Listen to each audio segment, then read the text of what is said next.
Good morning, everybody. It's Tim Shea with the Shea Group Realty of Keller Williams in Beverly, Massachusetts.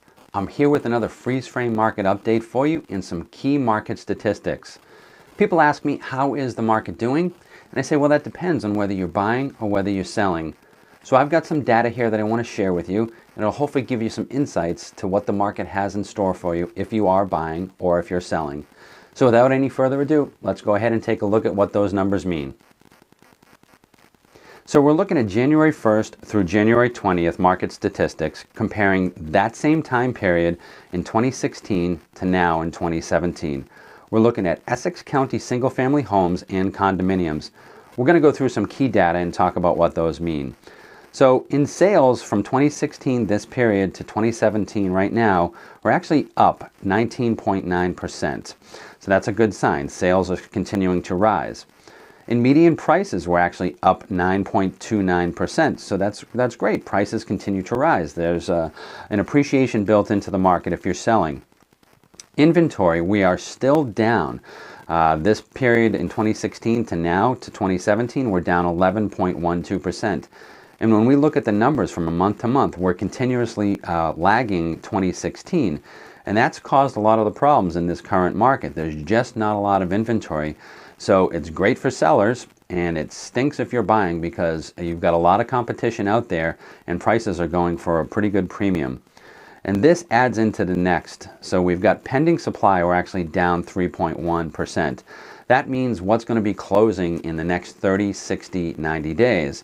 So we do have some inventory closing, but it's actually down from the previous year. And in month supply, we're actually down 11.5%. That's one of the main indicators that we look at to determine whether we're in a buyer's market or a seller's market. And let me define that for you if you haven't watched any of my previous episodes. We look at a market as being balanced at 6 months of inventory. Anything less than that is a seller's market. It means there's not a lot of inventory, so it's great for sellers because they can get a lot of money for their property. And it's not really good for buyers because there's just not a lot of inventory for them to choose from. And so there's usually a competition in home purchases. There's a lot of bidding wars, and it makes it very stressful for buyers. So the lower the number, the lower the number, the harder it is for buyers, but better it is for sellers. And we are actually down 11.5%. This number, and we'll show you in some of the next market stats, is actually creeped up a little bit. So now just looking at it at a year to date, moving down a little bit, we're actually up 19.9%. It's the same numbers because we're actually at the start of the year. So it's 0.92%. We're on the positive side in median prices, and in total sales we're at 3.1. So we're at the start of this market statistic cumulative numbers. Now let's break it down a little bit further into different price demographics, because this was just looking at it as a whole. Excuse me. Now we're going to look at it in different price points. So first, and again, remember, this is Essex County single-family homes and condominiums. Under $450,000, we are up in sales. We're up 4.3%. In inventory, again, this is one of the biggest indicators, and this is the toughest price point demographic. Under $450,000, we're actually minus 18.5%.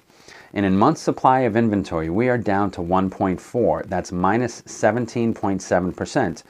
It's not as low as I've seen it in the previous months. We were down to 0.89 months of inventory. So it's actually slowly starting to creep up a little bit in this marketplace. And with the influx of hopeful properties coming in February, in March, in April, and into the true spring market, we might see that number alleviate and some of that demand and pressure get taken off of those buyers. In 450 to 700,000, we're actually up 52% in sales. We're actually down 5.7% in inventory, and in month supply we're down, but you see, we're down minus 5.5%, but you see the number at 3.4 is a little bit higher. So it's getting closer to that balanced market of 6, that balanced number of 6. In 700 to a million, we're actually up 146% in sales, so that's great, but you also see that there's a smaller number. So those percentage increases are a lot greater when you're dealing with smaller numbers. In inventory, we're actually down 12%, and in month supply, we're still down 41%, but you'll see that that number is getting closer to 6, so it's a balanced market. But technically, anything under 6, we're still in a seller's market. And in $1 million and over, we are actually up in sales 10%, but you see that number is 10 and 11, so that's per month. It's a small number. Those percentages tend to be greater.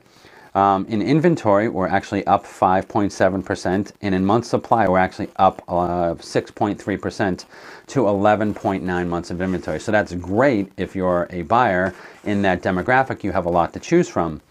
One last statistic I want to go ahead and share with you, excuse me, is the yearly MLS sales. And this is going from 2016 back to 1997. You see the sales continue to increase and the median prices continue to increase. But if you look at 2005, we had sales of $9,552 and our median price was $336,313. And yet in 2016 we had 9,050 sales, yet our median price was $355,000. So when it comes to the prices and the median prices per sale, we have far surpassed that peak year.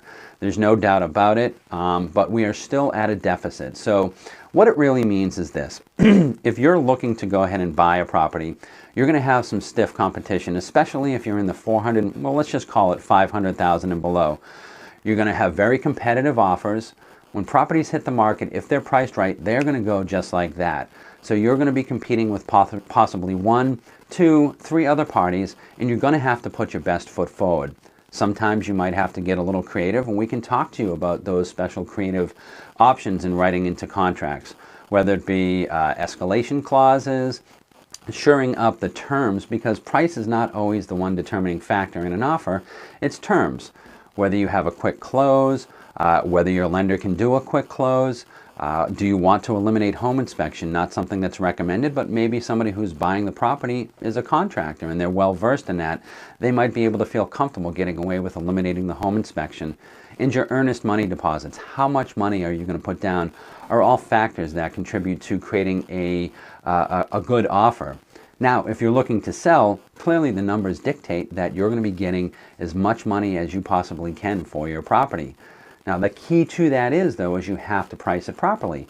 If you think just because we're in a good market, you decide to price it $30,000, $40,000 above what the market is telling you and what your agent is telling you it should be priced at, you're going to lose out on that price point, and ultimately you could potentially sell that for a lot less than what you could have gotten if you priced it properly from the beginning. So I hope that those numbers were helpful for you. I hope you understood what that meant if you're buying and if you're selling. But as always, if you had any other questions, you know you can always call or text me at 781-789-5128, and you know you can always find me at MrLista.com. So until I see you out there, happy house hunting. Take care.